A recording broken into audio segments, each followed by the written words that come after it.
Hi guys, welcome back to my channel. Today's video is part 2 of how I create my spring capsule wardrobe. I've officially been practicing a capsule wardrobe for a year now, and I've learned many things by making some mistakes with my previous capsules.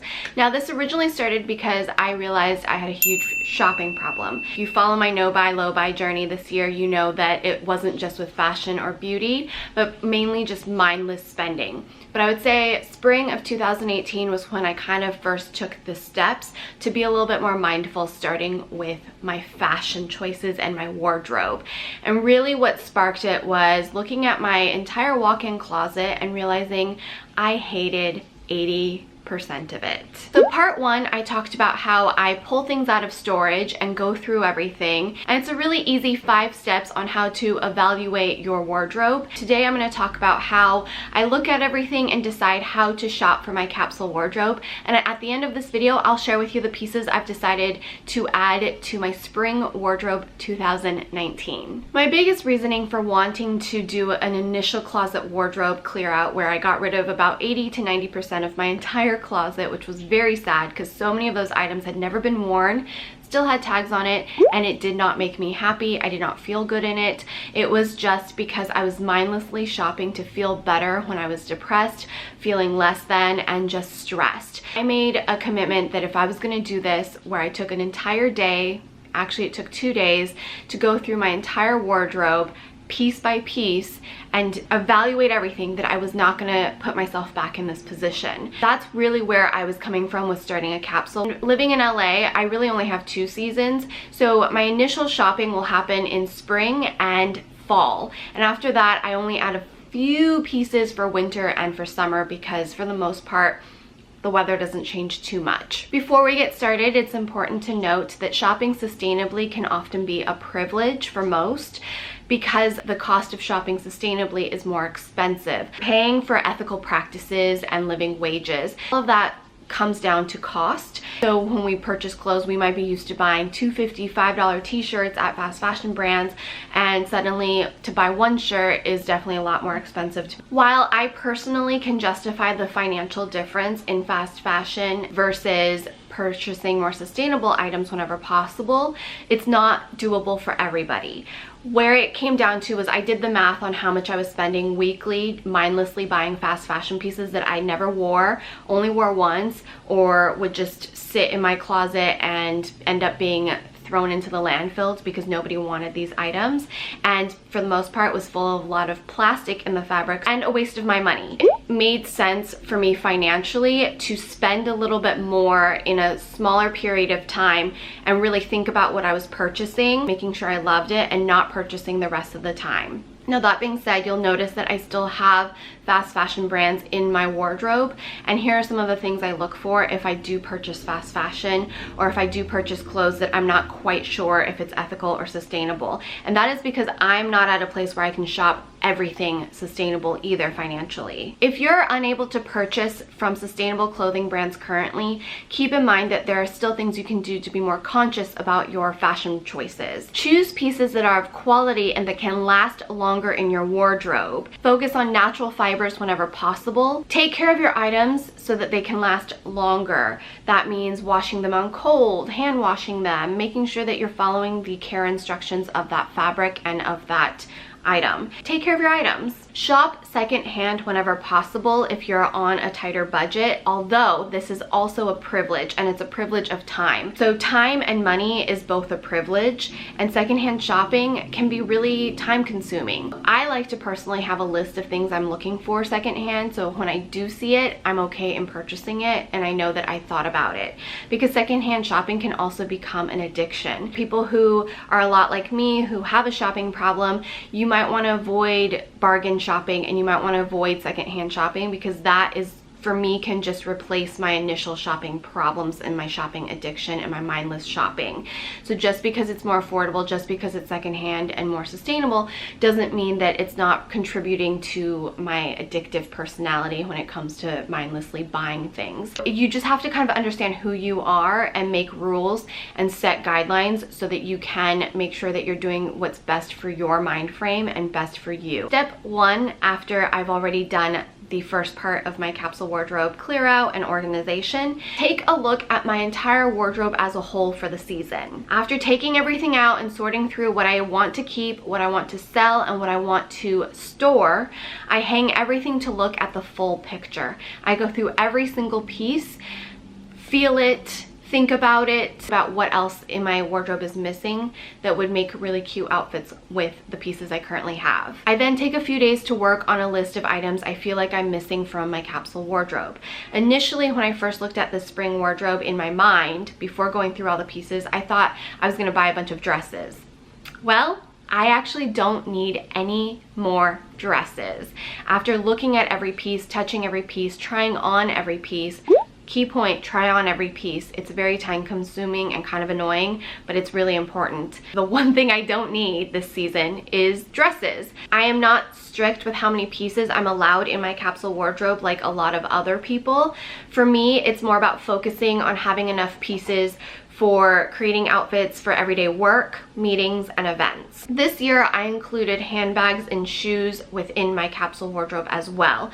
I've never done that in the past because I felt like it was too much all at once. I'm at a place where I feel like I can add that challenge. I did notice I was buying handbags and shoes just to make my outfits jazzier. In the past, I would buy a designer handbag because I felt like I could or should or was allowed to, whereas now I feel like I don't want to spend that much for a purse because I'm not at a place financially where I'm comfortable buying a $2,000–$3,000 purse. Rather just focus on getting a good capsule and saving to get a designer purse later down the line. Next step, make a list, check it twice, check it 3 times, maybe even check it 4 times, change the list around if you need to, sit with it before doing any shopping. Once you've made your list and you're happy with your list, now it's time to actually shop. Because I realized that I was missing a lot of basics this year, I wanted to make sure the new basics I added to my collection or my wardrobe was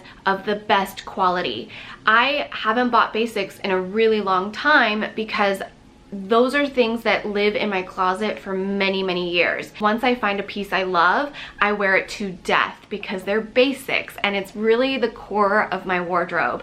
So I was ready to spend some really good money on good quality basics that made me feel sexy, made me feel confident, and made me feel good about myself. How I shop.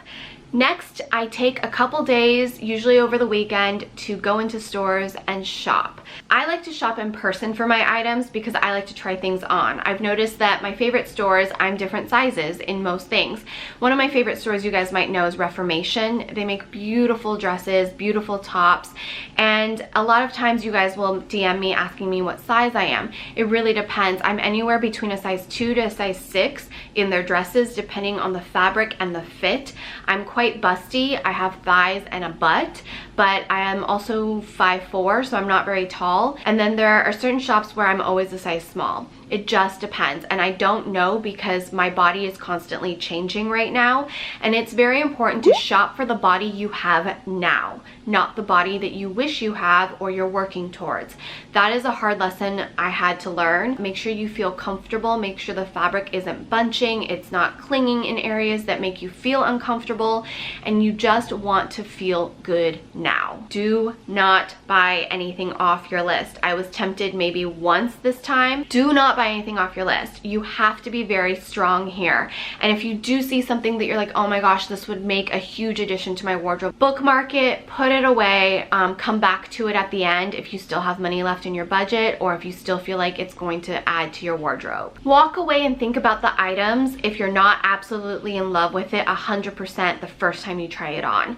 Usually you're not going to come back and buy it. Usually you'll find something else that fit you better. Don't worry, you can always come back, and if they don't have it in your size anymore, you can always order it online nowadays.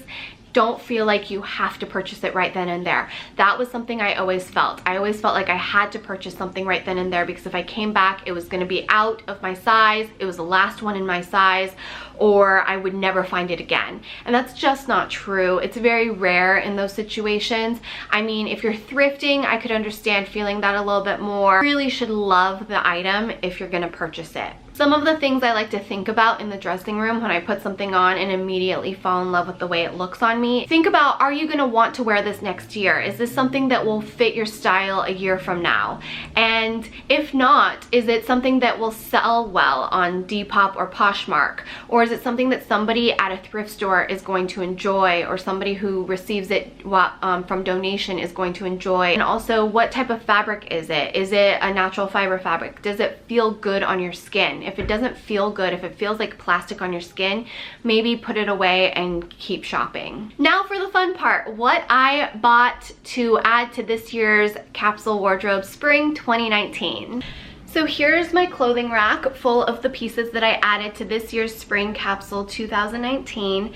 And before I even shopped for all this, I had a capsule wardrobe list of things that I was allowed to purchase. The first piece I found that I absolutely love are these GRLFRND denim, the Cindy short with a high waist and no stretch. So this was probably the most expensive pair of shorts I've ever purchased in my life. They were retail at $148. I typically buy my denim shorts at thrift stores, or my other favorite pair is a thrift store pair. And I also buy them at like places like American Eagle and PacSun. But the problem is I'm definitely more womanly nowadays, and those shorts just don't flatter my body. So I had tried on a bunch of different shorts, and I finally tried these on at Nordstrom, and I completely fell in love with the fit. And I looked at Chris and he's like, these look really good on you, they're very flattering, and you love denim shorts and that's all you wear. And then I told him the price and he's like, well, if you feel good in them, you should definitely invest in them. I bit the bullet and I bought these, and I'm so happy I did, because when I put these on, I don't feel like I have to like pull at my crotch. I don't feel like it's going up my butt. I feel like it's covering my lower belly. It goes up to my belly button, so it looks good with a lot of my crop tops, and it looks good with a lot of my tank tops tucked in. I am a longer torsoed person, so it balances out my legs and my torsos a lot more. It's just like the best fitting pair I've ever tried on, and it makes me so happy. And they are denim, so I'm not gonna dry them. I'm gonna take very good care of these, and I'm hoping to get many uses out of this. Next up is a pink tank top. I tried on a bunch of light pink tops and they just did not flatter my skin tone. And then I saw this one at Aritzia, and I loved the fit. It's structured, so I can wear it for casual days, but I can also dress it up for more formal or business meetings. I can wear my blazer over it or my denim jacket if I need to cover up a little bit of skin. This is from Aritzia, like I mentioned, and it was $68. I am on the fence about whether or not Aritzia is sustainable or ethical, but I also know that this will last me a long time. So I have to go to H&M or Forever 21 to purchase an item. There's nothing wrong with it as long as you get your use out of it and that you're not just throwing it away or never wearing it. That's kind of where I stand on transitioning into more sustainable and ethical fashion. I think if we can just be more mindful about how we shop, overall it will help everybody in the long run. I was looking at my closet because I've already put away all of my fall clothes. I realized I'm missing tops. Like, I don't have tops. So this was one of those bonus tops. It's a really cute halter. It ties in the back. Mustard is such an in color this season, but the style of this top isn't so trendy where I wouldn't be able to get more use out of it. And this goes with so many of my pants as well as my shorts, and I just loved it. It also goes with my wrap skirt that I still have out. This was also purchased at Aritzia. It's from the brand Wilfred, and I really like Wilfred. I have a vest from them that have lasted so long. This was $78. Now, I also like that all of the pieces I got from Aritzia is hand wash. This is the cream crop top check off of my list. This was actually really hard to find. I went to so many stores looking for a cream crop top and I could not find one that fit me right. The only place that even had a cream crop top was Topshop, and when I put it on, it just did not fit my boobs right. So this is also from Aritzia, and this was $58. This is from the brand Sunday Best. One of the t-shirts I chose is this one from Sundry, and finding a t-shirt that's not another white t-shirt or another black t-shirt or gray t-shirt. It was actually kind of hard to like find a print I liked, and I thought this was cute. Los Angeles, New York, and Paris. The fabric is so soft. It fits my body very well. It's very flattering on my figure, and this was purchased at Bloomingdale's for $78. I could see myself wearing this a ton. Now, tank tops. Tank tops is surprisingly hard to find where it fits your body perfectly, doesn't cling anywhere that you don't like. And the great thing about when I found these tank tops was I already found my shorts from Nordstrom. So I put the shorts on and I tried on a ton of tank tops. I found these from Splendid and fell in love with the fit. First of all, for me, fabric is really important. I want it to feel very soft, very comfortable, almost like tissue in the summertime because I get very overheated easily. I also get rashes when I get overheated. So this is from Splendid. I got 2 white tank tops because I literally live in white tank tops. Same exact style. They're $48 a piece, but seriously, the best tank tops ever. And then I also got it in gray because I needed a gray one on my list, and the same exact model and style. And these tucked into my girlfriend denim shorts were just so perfect. These also will literally go with jeans and any of my other bottoms. They are long enough to tuck in, but also short enough that if I didn't want to tuck it in, it didn't look weird with all this extra fabric. Here is a white t-shirt, which was also on my list. I have another white t-shirt, which is a v-neck from Madewell already, and I just wear white t-shirts a lot, especially in the summertime. Or spring summertime. So this one I found at Nordstrom, but it's from Reformation Jeans, and this was actually quite affordable for Reformation. It was $28. This fit me really well. Again, very soft. Really love the fabric. It drapes just right on my body. It makes me look slimmer. I can tuck it in, I can pull it out. Just a really great staple t-shirt, and my white t-shirts last me forever, especially if I spend a little more money and get a quality one. I really wanted a bodysuit. If you've watched my weekly vlogs, you know I've been struggling with trying to find the perfect bodysuit. I'm unhappy with all of the ones I own. So when I tried this one on, it comes in black, but I didn't want to buy another black item. I have a lot of black right now, and I wanted something that was going to be a little bit more festive and poppy. And red actually goes with a lot of my current spring wardrobe. So I okayed myself in getting this, and this is a Reformation bodysuit. This was in cherry size medium. It's called the Crystal bodysuit. Really hard. I have a long torso. Bodysuits just don't always fit me right. This one fit me really well. It flattered my body. It kept my chest in, but it also like still gave me a womanly figure. And this would go well underneath my shorts, underneath my jeans, and just a lot of things I could do with this. I can even wear it with this top that I also got from Reformation. So this top I got from Reformation to kind of be that top that isn't just a t-shirt, isn't just a tank top, and I've already worn it and I love this top. This was definitely a little pricier, but I don't ever regret my purchases from Reformation. I literally wear my Reformation clothes so much more. They last me a lot longer. I wear it multiple seasons, and when I am tired of it or I felt like I've worn it too much, I list it on Poshmark, and the resale on Reformation is very good because the quality of their clothes is very good, and the structure and how they make their clothes is very good. Those are all the clothing pieces. I did buy one pair of shoes. A pair of shoes I picked up were these from Dolce Vita.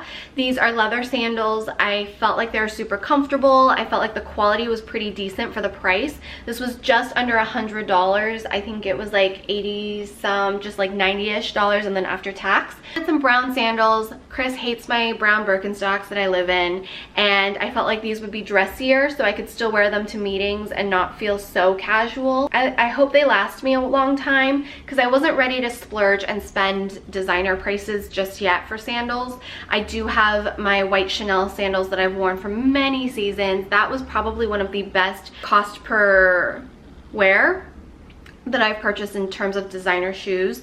I get so many compliments on them. I've worn them to death at this point, so I still have those for fancier, more businessy meetings.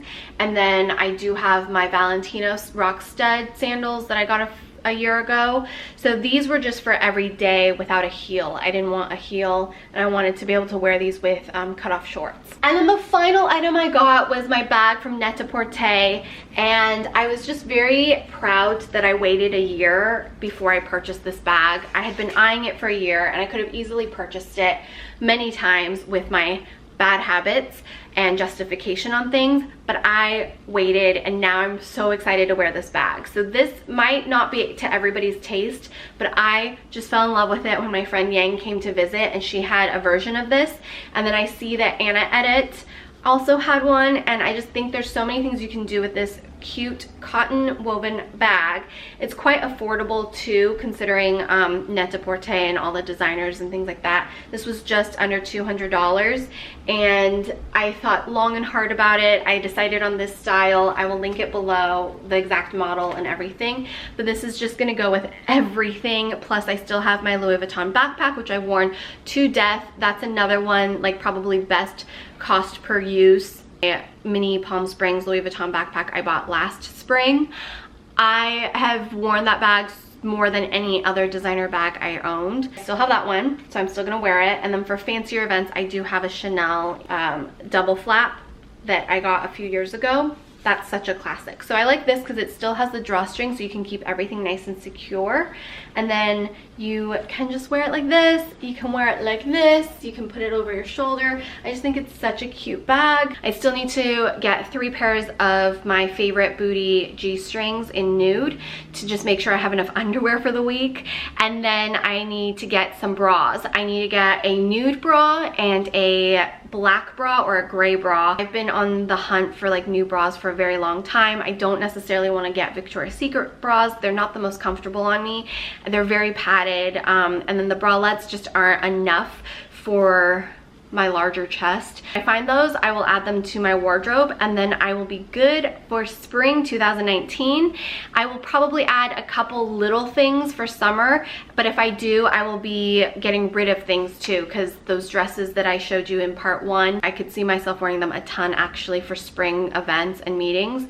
And unfortunately with what I do as a living, while I do repeat my outfits quite a bit more than most, I do need to switch things up a bit. So that is why I will list things on Poshmark. I'm really happy with everything I purchased. I'm really excited about spring, and I'm also really proud of myself for saying no to a lot of things while shopping. And here are some thoughts that I just felt while I was shopping this year, since I was definitely in a different mindset. I've learned a lot in the past quarter, since January, end of December. I feel like this is the best capsule wardrobe season that I've done so far, because of both being on a low buy and have practicing a capsule for a year now. I've made a lot of mistakes, and I've really been able to break down my steps on how to do one properly and how to do one best for myself and my lifestyle and my mind frame. Some of the things that I took note while shopping for my capsule this year: shopping was not as fun as I expected.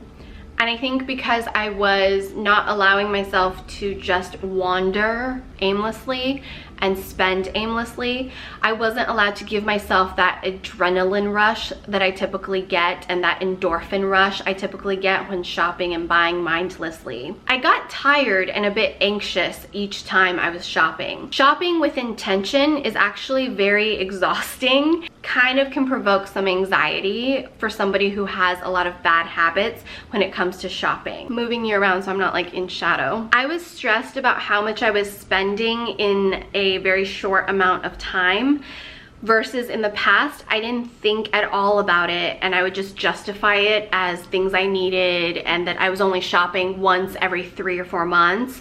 So it's not that much. It's not that much. Whereas even though I was well within my budget, and I actually did much better this season than most seasons because of how much I thought about everything, I wasn't so frivolous with being okay with spending, which is a huge improvement for me. While I think I'm still saving money compared to my old habits with fast fashion shopping, mindless shopping, shopping for emotional reasons, and not shopping out of actual need and thought, I was still a little nervous about spending money, and it was just really weird. It was very weird. Because of my current low buy and rules, I am definitely keeping a lot of my last year's clothes compared to my past capsules. In my past capsules, I would have just gotten rid of all of those dresses because they were from last season, even though I loved them, even though I only wore them maybe once or twice to certain events, because I definitely went overboard on the dresses last season. I would have justified in buying new dresses. That is something that I definitely have grown as a person. Like, I'm like, look, I only wore this one or two times. I've only been photographed it, you know, maybe once. I don't think people are gonna remember. I don't think people are gonna care that much. It's been a whole entire year. I'm gonna wear them because I still love them. They still fit me. They still bring me joy. So I'm still gonna keep them in my closet, and I'm not gonna buy any new dresses. I might buy some in summer if I feel like it. So that was like a huge thing. I didn't allow the pressures of who I should be or how I should feel in terms of repeating outfits, which I do anyways, but I definitely sometimes feel the pressure to not.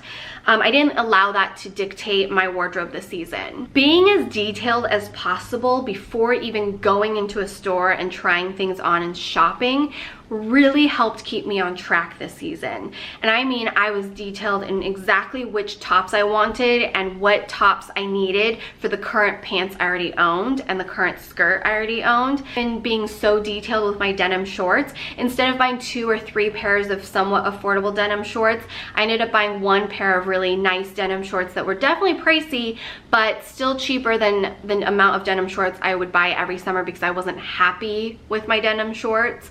Feel uncomfortable because it's clinging in a certain place, so then I'd walk into a store and buy another pair because it was on sale, and then end up with 3 pairs I didn't love, which would have cost the same amount as 1 pair that I do love. Having practiced the capsule for a year, I've definitely have grown and learned a lot, and I'm gonna continue most likely through summer, but I don't know. I might reevaluate and decide like how I'm gonna move forward in terms of a capsule or not a capsule. I definitely don't wanna fall back into my mindless shopping and fast fashion shopping, or even if I wasn't buying fast fashion, like I don't wanna just start going into stores and buying expensive things because it's sustainable, you know, that could easily happen for me. Being somebody who always likes options, capsuling does not come naturally to me, so it definitely takes a lot of brain power for me to get to this place and to shop for a capsule because I love options, guys. If you ever watch me pack, you know I love options. Those are all of my thoughts. I hope you guys enjoyed this capsule wardrobe series so far.